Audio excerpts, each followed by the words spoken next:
तो आज का हमारा पहला टॉपिक है activation of amino acids and attachment to RNA.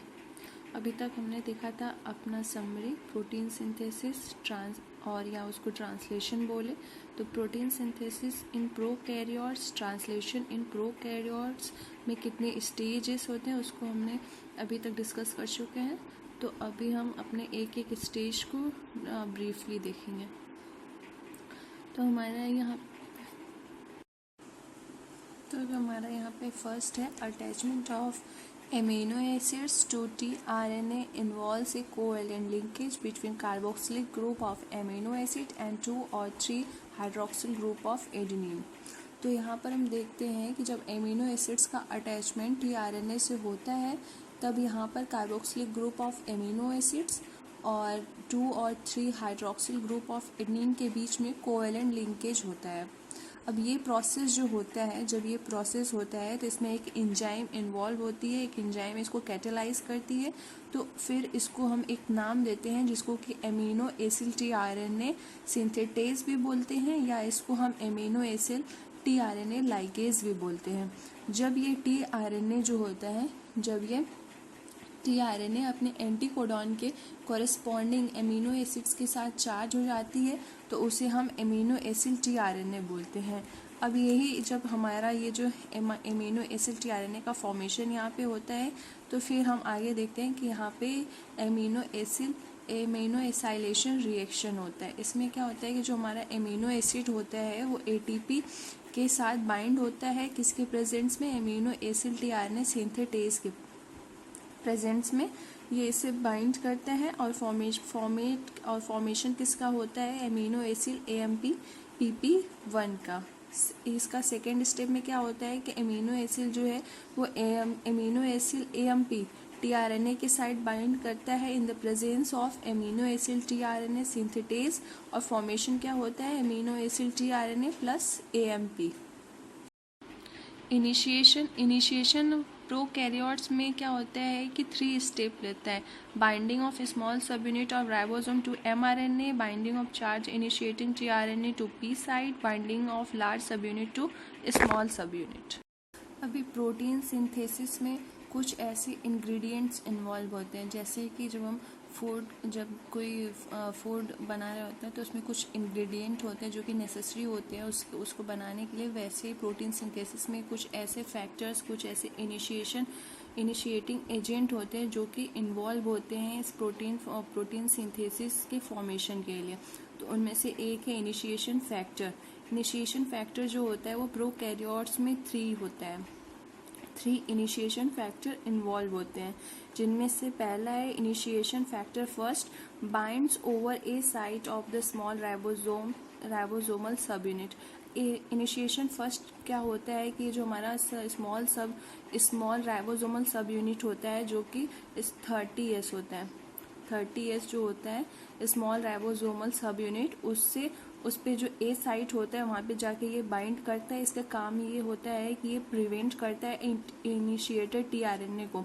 ये इनिशिएटर tRNA को प्रिवेंट करता है, इट मीन्स कि स्टॉप करता है किसके लिए, बाइंडिंग ऑफ ए साइट पे बाइंडिंग ना हो इसलिए। और यहीं पे इनिशिएशन फैक्टर 2 क्या होता है, इसका प्लेस इनिशिएटिंग tRNA, इसका प्लेस होता है इनिशिएटिंग tRNA के पास। और इनिशिएशन फैक्टर जो 3 है हमारा, ये क्या करता है, binds to small sub unit 30S of ribosome. ये राइबोसोम के स्मॉल सब यूनिट जो 30S है उस पर ये बाइंड करता है और प्रिवेंट करता है कि जो लार्ज सब यूनिट है राइबोसोम का उससे बाइंड ना हो। मतलब ये प्रिवेंट करता है, स्टॉप करता है binding of large sub unit of ribosomes का।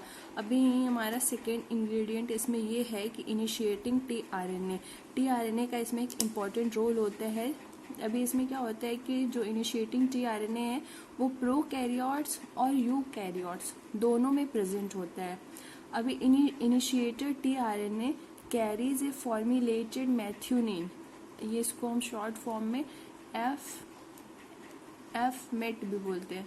तो इसका वर्क ये होता है कि इनिशिएटर tRNA कैरी करता है ये फॉर्मुलेटेड मैथ्यूनिन को, या मैथ्यूनिन भी बोलते हैं इसको कैरी करता है किसके लिए, प्रोटीन सिंथेसिस के इनिशिएट्स के लिए, मतलब प्रोटीन सिंथेसिस को स्टार्ट करने के लिए ये इनिशिएटर टीआरएनए फॉर्मुलेटेड मेथियोनिन को कैरी करता है।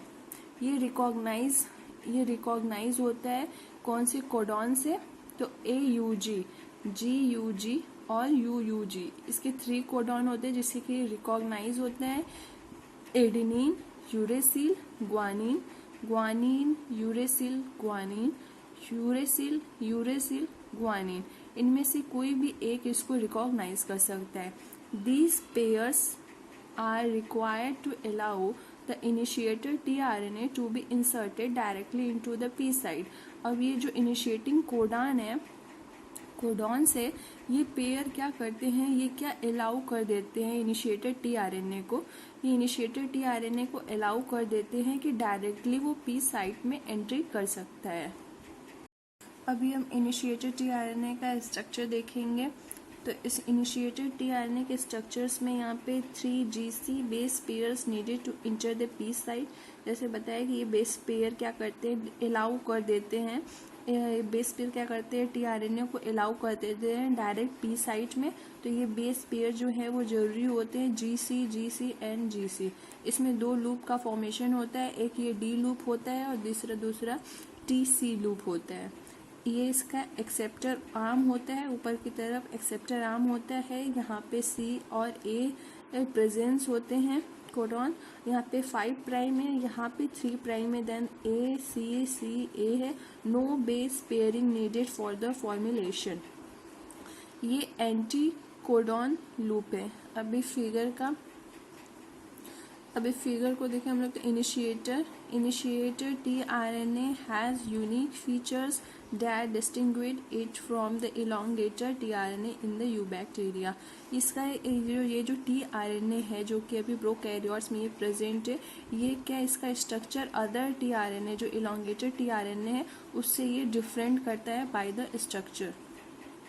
अभी जो इसका लास्ट इंग्रेडिएंट्स है जो कि हेल्प करता है प्रोटीन सिंथेसिस में, वो है amino acids and codon. Amino acids जो कि प्रोटीन सिंथेसिस में, the synthesis of all proteins starts with the amino methionine.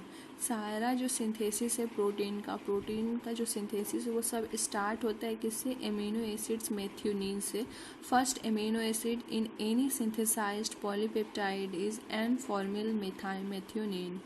Non formulated methionine can function as the initiator amino acids. जो non formulated methionine होता है वो work कैसा करता है, इनिशिएटर एमिनो एसिड्स का।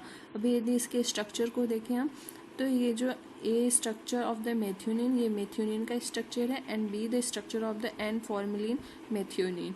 यहाँ पे हमारा carboxylic bond present, carboxylic group present है, यहाँ पे कार्बोक्सिलिक ग्रुप प्रेजेंट है, यहाँ पे फॉर्मुलिन ग्रुप प्रेजेंट है। तो ये सारे अभी तक के इंग्रेडिएंट्स हैं जो कि प्रोटीन सिंथेसिस में हेल्प। प्रोटीन सिंथेसिस में इनिशिएशन को 3 स्टेप में डिवाइड किया था, ठीक है। तो यहाँ पे हम अपने फर्स्ट स्टेप को देखेंगे, binding of small sub unit of ribosomes to mRNA। अब इसमें स्मॉल सब यूनिट क्या है, 30S है। तो 30S क्या करता है, 30S sub ribosomal sub unit binds to initiation factor 1 and factor 3। अब 30S राइबोसोम जो सब यूनिट है वो बाइंड इससे कौन करता है, इनिशिएशन फैक्टर 1 और इनिशिएशन फैक्टर 3 से बाइंड कर लेता है। अभी फैक्टर 3 का वर्क यहाँ पे क्या होता है कि वो 30S और 50S को आपस में कंबाइन न हो जाए, आपस में मतलब कंबाइन न हो जाए वो सब यूनिट, इस वजह से इसको प्रिवेंट करता है, इसको रोक के रखता है, कंबाइन नहीं होने देता है। यहाँ पे क्या करता है, 30S जो हमारा सब यूनिट है इसमें mRNA जाके बाइंड कर जाता है, and the initiating 5' AUG is guided to its correct position by the Shine-Dalgano sequence. अब हम यहाँ पे अपने फिगर को देखेंगे और उससे समझेंगे।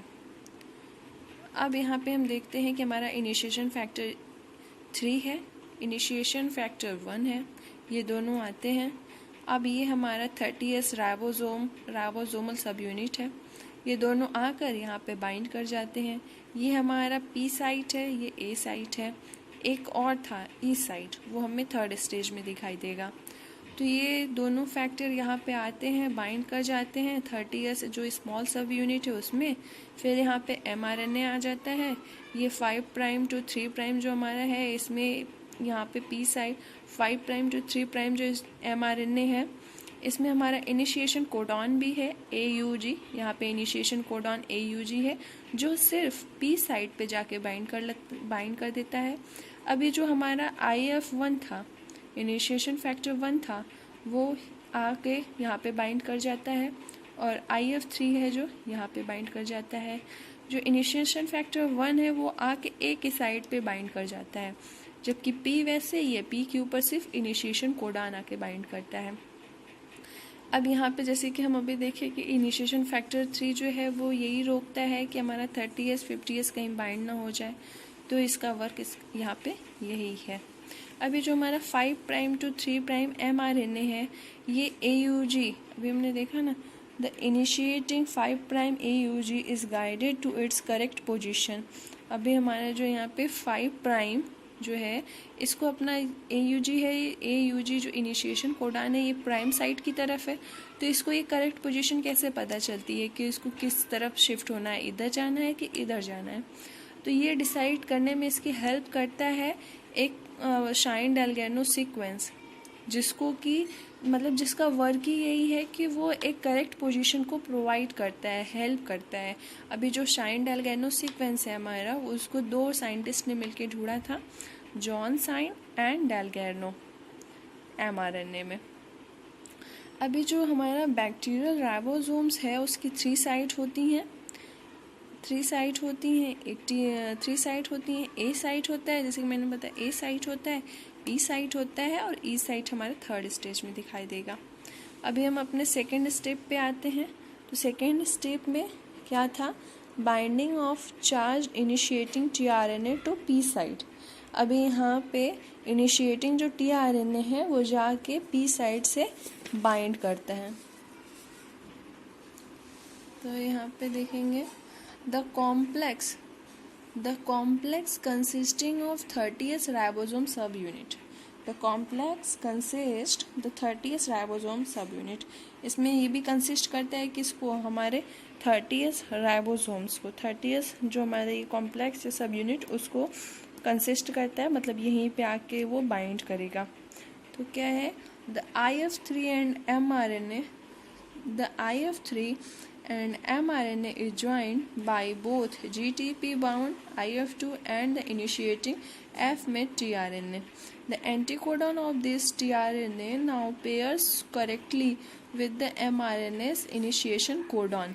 तो यहाँ पे क्या बोल रहा है कि जो IF3 mRNA है जो हमारे 30S सब यूनिट में था, वहाँ पे GTP बाउंड होके IF2 के साथ इनिशिएशन फैक्टर 2 के साथ GTP आता है, मतलब IF2 तो आएगा ही, साथ में अपने GTP को भी लेके आता है और इनिशिएटिंग F-met tRNA को भी साथ में लेके आता है। ये दोनों आके 30S सब यूनिट पे बाइंड कर जाते हैं। अभी anticodon now pairs correctly with mRNA's initiation codon. तो अभी हम अपने फिगर को देखेंगे। तो यहाँ पे ये हमारा 30S है सब यूनिट, ये IF3 है, ये IF1 है। तो हम यहाँ पे अपने स्टेज 2 पे 5 प्राइम टू 3 प्राइम mRNA पे देखेंगे कि यहाँ पे IF3 यहाँ पे वैसे ही है, P साइट है, IF1 भी वहीं पे है, A साइट के ऊपर बाइंड किया हुआ है, जबकि यहाँ पे एडिशन होगा कुछ चीज़ों का, जैसे कि 3 prime to 5 prime UAC anticodon, यहाँ पे इनिशिएशन कोडॉन है, तो ऑफकोर्स यहाँ पे एंटीकोडॉन ही आके बाइंड करेगा, और इसके साथ ये F-met tRNA 5 prime tRNA F-met है, ये भी आके यहाँ पे बाइंड करेगा, और साथ में ही अपने साथ लाएगा IF2, और IF2 के साथ अटैच होगा GTP जो कि यहाँ पे एंट्री लेंगे और आके यहाँ पे बाइंड करेंगे in the opposite of AUG initiation codon के ऊपर आके UAC आ गया एंड tRNA आ गया, F-met आ गया एंड IF2 अपने साथ GTP के साथ आके यहाँ पे अटैच हो गया। अभी यहाँ पे अटैच हो गया। अभी हम अपने थर्ड स्टेज में, अभी हम अपने थर्ड स्टेज में देखेंगे कि क्या प्रोसेस होता है। थर्ड स्टेज हमारा क्या था कि थर्ड स्टेज था स्टेप 3 में binding of large sub unit to small sub unit. Large sub unit it means कि 50 years and small sub unit it means कि 30 years। then this large complex combines with 50 years ribosomal subunit, the GTP bound to IF2, मतलब कि initiation factor is hydrolyzed to the GTP and P1 which are released from the complex। यहाँ पे क्या है कि 50 years जो हमारा ribosomal sub unit complex है वो यहाँ पे एंट्री करते हैं।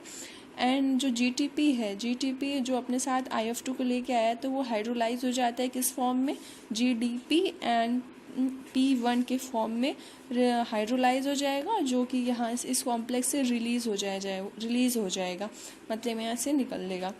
All three initiation factors depart from the ribosomes at this point।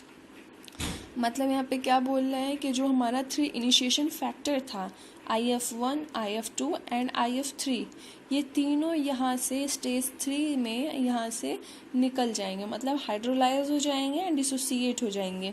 Formation of 70s functional ribosomes called the initiation complex. अभी जो हमारा लास्ट में जो फंक्शनल राइबोसोम्स बच जाता है उसको हम इनिशिएशन कॉम्प्लेक्स बोलते हैं। अभी यहाँ पे आके इनिशिएशन कॉम्प्लेक्स रेडी हो जाता है किसके लिए, initiation complex is now ready for the elongation. तो अभी हम 3 स्टेज को अपने फिगर में देखेंगे। ये रहा 50 years आया, 50 years सब यूनिट आया, और यहाँ पे जो हमारा GTP था IF2 के साथ जो हमारा GTP आया था, IF2 के साथ जो हमारा GTP आया था वो यहाँ पे GDP प्लस P1 के फॉर्म में हाइड्रोलाइज हो गया एंड IF2 भी बाहर निकल गया। Same as the IF1 and IF3 है वो भी डिसोसिएट हो जाएगा। देखेंगे हम जो 50 years सब यूनिट यहाँ पे एंट्री लेता है तो GDP P1 के फॉर्म में निकल जाता है, और इसके साथ ही जिसके साथ आया था IF2 के साथ हमारा GTP आया था तो यहाँ पे वो हाइड्रोलाइज हो गया, वो GTP प्लस P1 के फॉर्म में निकल जाएगा, IF2 भी साथ में निकल जाएगा एंड जो हमारा IF1 एंड IF3 है वो भी डिसोसिएट हो जाएगा। अब हमारा यहाँ बचा के इनिशिएशन कॉम्प्लेक्स बचा, 70 years का एक इनिशिएशन कॉम्प्लेक्स बचा है। यहाँ पे 50 years सब यूनिट है, ई साइट है, यहाँ पे देखिए ई साइट मैंने बोला था एक साइट बची हुई है तो यहाँ पे वो ई साइट आ जाती है, P site and A site. यहाँ पे तीनों साइट्स हमारे प्रेजेंट है, जबकि हमारे जो इनिशिएशन फैक्टर थे 1, 2, 3 वो तीनों निकल जाते हैं हाइड्रोलाइज एंड और सब डिसोसिएट हो जाते हैं। हमारा 5' tRNA एफमेट यहाँ पे बचा हुआ है, इनिशिएशन कोडॉन AUG बचा हुआ है एंड एंटी कोडॉन UAC बचा हुआ है एंड द नेक्स्ट कोडॉन का फॉर्मेशन यहाँ पे हो जाता है। एंड P जो है, P जो हमने यहाँ पे लिखा हुआ है P, इसका मतलब है peptidyl site and the formation of initiation is completed. यदि हम इसको फिर से एक बार देखें तो ये IF3 रहा, ये IF1 रहा, दोनों ने एंट्री किया 30 years सब यूनिट पे, किस पे, P साइट पे, ये A साइट है। फिर यहाँ पे mRNA आया, ये इनिशिएशन कोडॉन है, ये mRNA है, ये इनिशिएशन कोडॉन है and initiation codon initiation codon से P पे बाइंड कर सकता है और A साइट पे आके हमारा इनिशिएशन फैक्टर 1 बाइंड कर गया है। एंड देन फिर देखेंगे हमारा यहाँ पे जो इनिशिएशन कोडॉन है तो एंटी कोडॉन आएगा ही, तो एंटी कोडॉन यहाँ पे क्या है 3' UAC 5' एंटी कोडॉन है जो कि किसके साथ है, tRNA 5' tRNA एफमेट के साथ है, ये भी यहाँ पे एंट्री लेगा और साथ में ही इसके आएगा यहाँ पे IF2 किसके साथ, GTP के साथ यहाँ पे एंट्री लेगा। ये दोनों आके 30 years जो हमारा स्मॉल सब यूनिट है उस पर आके अटैच हो जाएंगे।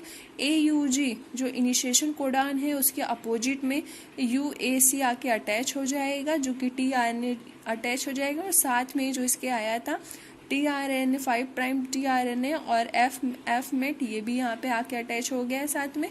IF2 और GTP जो साथ में आए थे वो भी आके यहाँ पे अटैच हो गया है।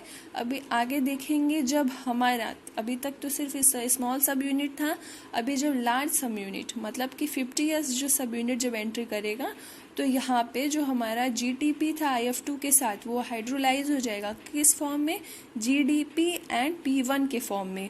वो हाइड्रोलाइज हो जाएगा, तो वो बाहर निकल के और साथ में IF2 भी बाहर निकल जाएगा। साथ ही हमारा जो दूसरे दो फैक्टर थे IF3 और IF1 वो भी डिसोसिएट हो जाएंगे इस स्टेज पे आके। फिर हमारा लास्ट में एक 70S का एक कॉम्प्लेक्स बन जाएगा, क्योंकि 50S ऊपर है एंड 30S नीचे है, तो दोनों मिलकर 70S सब यूनिट है।